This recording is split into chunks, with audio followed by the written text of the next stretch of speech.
notre série sur les finances. On a regardé jusqu'à date qu'une vie croche amène la ruine, que les proverbes nous disent que c'est le bonheur qui fait de l'argent, c'est pas l'argent qui fait le bonheur. Donc, le bonheur fait de l'argent. Et qui revient à dire, est-ce que tu te sers de l'argent ou tu es en train de servir l'argent? Donc, on peut se servir de l'argent pour vivre, mais est-ce qu'on est en train de servir l'argent comme esclave? On a parlé de la valeur du travail. Travailler et être travaillant, c'est payant. Donc, ça, c'était la dernière capsule. Et je vais commencer, on va parler maintenant de l'endettement. Comment sortir de l'endettement, de dette et antidote. Et je reviens un petit peu plus sur le plan des prochaines capsules dans quelques instants. Mais je vais commencer avec 3 Jean, verset 1, chapitre 1, verset 2, le souhait de Dieu. Hein? Bien-aimé, je souhaite que tu prospères à tous égards et sois en bonne santé comme prospère l'état de ton âme. Hein, c'est une façon majeure d'y parvenir à cette prospérité, c'est de plus avoir de dettes. Et on va regarder à ça. Et Dieu nous fait prospérer pour donner. N'oubliez jamais cela. On va le voir dans le texte et dans différents textes. Mais le point, évidemment, la prospérité, je ne veux pas dire que dans ce texte, l'apôtre Jean parle précisément et seulement de finances. Évidemment que non, mais à tous égards, c'est à tous égards. Donc, le souhait de Dieu est ce que l'apôtre Jean, comme un père spirituel pour son Église, disait, je souhaite que tu prospères. Il disait ça, évidemment, aussi à l'ancien, à l'ami et le frère à qui il écrivait et qui a un impact jusqu'à nous aujourd'hui encore. Bien-aimé, je souhaite que tu prospères à tous égards. Donc, ça inclut le spirituel, ça inclut les finances, ça inclut nos relations, notre état émotionnel à tout niveau. Il y a un souhait de Dieu qu'on soit béni et donc qu'on prospère, qu'on aille de mieux en mieux, qu'on aille bien, qu'on soit en état de grâce dans tous les aspects de la vie et que ça porte du fruit, donc qu'il y ait une croissance. Verset 5 dans 3 Jean 1, « Bien-aimé, tu agis fidèlement dans ce que tu fais pour les frères et même pour des frères étrangers, lesquels ont rendu témoignage de ton amour. En présence de l'Église, tu feras bien de pourvoir à leur voyage d'une manière digne de Dieu. » C'est là qu'on voit la prospérité, Dieu te bénit dans un domaine particulier ou carrément dans tes finances. On doit se servir de cette grâce-là, de ces bénédictions-là pour pourvoir aux besoins des autres. Tu feras bien de pourvoir leur voyage d'une manière digne de Dieu, car c'est pour le nom de Jésus-Christ qu'ils sont partis sans rien recevoir des non-juifs, des païens. Nous devons donc accueillir de tels hommes afin d'être ouvriers avec eux pour la vérité. Hein? En d'autres mots, Dieu t'a béni et là, il y a des hommes et des femmes qui marchent par la foi, qui servent le Seigneur. Prends soin d'eux, accueille-les, pourvois à leurs besoins. Donc, utilise ta prospérité pour le bien de quelqu'un d'autre. Donc, la meilleure façon de prospérer, comme j'ai dit tantôt, et comme j'ai dit la dernière fois, c'est de travailler, mais aussi c'est de ne pas s'endetter. Dans Deutéronome, chapitre 28, verset 12, ça nous dit « L'Éternel t'ouvrira son bon trésor, le ciel, pour envoyer à ton pays la pluie en son temps et pour bénir tout le travail de tes mains. Tu prêteras à beaucoup de nations et tu n'emprunteras point. » Donc, c'est pas simplement de dire une interdiction d'emprunter. Ce texte-là est en train de nous dire que Dieu, ce qu'il veut, c'est te bénir ton travail légal, honnête, un saint travail dans les SAIN, SAINT, et la bénédiction de Dieu sur son peuple, sur ses enfants, fait en sorte que tu es en position d'aider les autres et non d'être aidé. Donc, ça veut dire que tu peux prêter de l'argent parce que tu en as en masse et non d'être obligé d'emprunter. Donc, tu prêteras à beaucoup de nations et tu n'emprunteras point. C'est une conséquence de la bénédiction de Dieu sur son peuple. Non?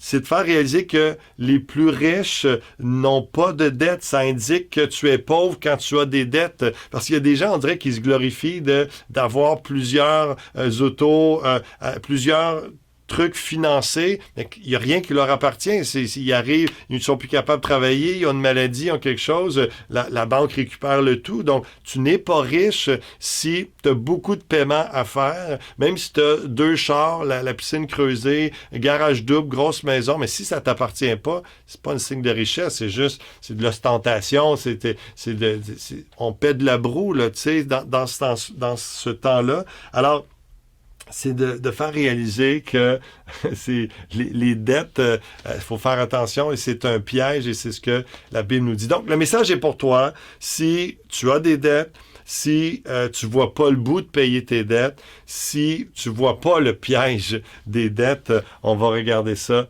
ensemble dans la parole de Dieu. Proverbe chapitre 22. Verset 7 nous dit le piège des dettes. Le riche domine sur les pauvres et celui qui emprunte est l'esclave de celui qui prête. Donc, à un moment ou un autre, ça se peut que vous ayez emprunté, mais on va le voir tantôt, c'est jamais la solution. Il faut voir tous les autres moyens avant d'emprunter de l'argent. Et si, pour une auto, tu empruntes de l'argent, il faut être capable de dire, ben j'ai des économies, j'ai épargné, mais et ça, on va revenir dans les dernières capsules sur l'investissement, mais je le sème tout de suite, mais de toute façon, pour ceux qui ont déjà de l'expérience là-dedans, vous le faites déjà, mais pour ceux peut-être, ce serait tout nouveau de comprendre ça. Le seul temps qui peut être avantageux d'emprunter pour quelque chose qui perd de la valeur, c'est si tu as des placements que ton taux d'intérêt est beaucoup ou est supérieur à ton taux d'endettement. Donc, si tu empruntes à du 6-7%, mais que 30 000 $, mais que tu as des placements de 30 ou 40 000, au lieu de le payer cash, tu le laisses dans tes placements parce que tu rapportes du 8-9%. Donc, mais c'est rare, là, c'est quelque chose de particulier, mais c'est ça la logique. Donc, tu gagnes 1, 2, 3% en le laissant là, et même si tu payes. Donc, c'est une façon de dire, j'ai l'argent, je pourrais payer cash, mais je fais plus d'argent si je laisse dans mes placements. On va y revenir lorsqu'on va parler d'investissement, mais d'une façon générale, il ne faut pas s'endetter. Donc, sinon, parce que tu vas payer une fois et quart, une fois et demie, 2 fois ton bien à cause des intérêts. Et tu es esclave de quelqu'un. Tu n'es pas propriétaire complètement d'un bien si tu le dois à quelqu'un. Donc, c'est un peu ça la logique. Verset 26, ne t'engage pas pour cautionner autrui et ne te porte pas garant d'un emprunt, car si tu n'es pas en mesure de payer, pourquoi t'exposerais-tu à te voir enlever jusqu'au lit où tu reposes? Hein, il y a tellement un risque avec l'endettement, c'est un piège et tu peux perdre plus même que le bien pour lequel tu t'es endetté. Donc, la logique, c'est d'épargner, de mettre de l'argent de côté, d'être patient, d'acheter à court terme quelque chose moins cher peut-être. Donc, combien d'autos qu'on a payé 3 ou 5 000 $ au début, dans les premières 10 années de mariage, mon épouse et moi, parce que c'était l'argent qu'on était capable. Retour d'impôt, on recevait quelques milliers ou avec d'autres économies. Puis là, c'était l'année qu'il fallait changer de véhicule. Mais on cherchait dans ce qu'on était capable de payer cash. Mais ça a fait en sorte que, oui, peut-être le taux il durait 3 ans, 4 ans avec des réparations, mais ça revenait beaucoup moins cher qu'un paiement avec intérêt. Donc, on a toujours gagné à chaque année de cette façon-là jusqu'à temps qu'on réussisse à payer cash des autos pas chères et en même temps, dans la même année, réussir et les années suivantes, mettre un peu d'argent de côté pour se préparer aux plus gros achats, à quelque chose de plus intéressant, de plus fiable, etc. Donc, c'est cette réalité-là. Donc, l'endettement, c'est un poids que vous n'avez pas besoin. Tu n'as pas besoin du poids des dettes. C'est un fardeau trop lourd à porter pour la majorité des gens. Ça rend l'avancement dans votre vie impossible, ça fait juste te faire reculer ou faire du surplace. Donc, ne pas emprunter de l'argent, c'est emprunter le chemin de la liberté financière. Hein? J'ai bien aimé la façon que j'ai écrit ça. Ne pas emprunter de l'argent, rappelle-toi, c'est emprunter le chemin de la liberté financière. Donc, pour certains, Tu penses que c'est impossible à faire, mais savez-vous comment ça s'appelle ne pas emprunter? Savez-vous comment ça s'appelle ne pas s'endetter? Ça s'appelle le contentement. Hein, de savoir être heureux avec ce qu'on a actuellement. J'ai pas les moyens de m'acheter telle chose, ben je vais attendre. Je vais me contenter de ce que j'ai en ce moment.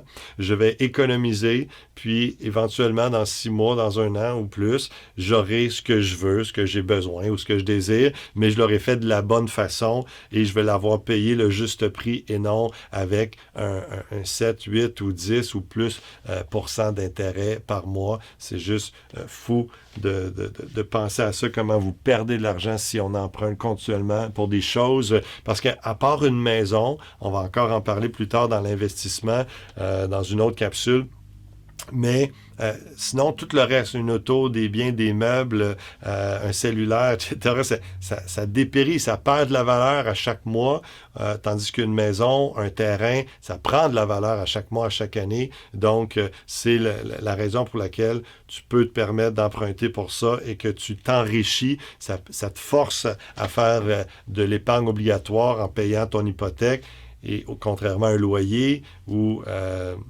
tu donnes de l'argent à un autre. Là. C'est l'autre qui s'enrichit, c'est le propriétaire.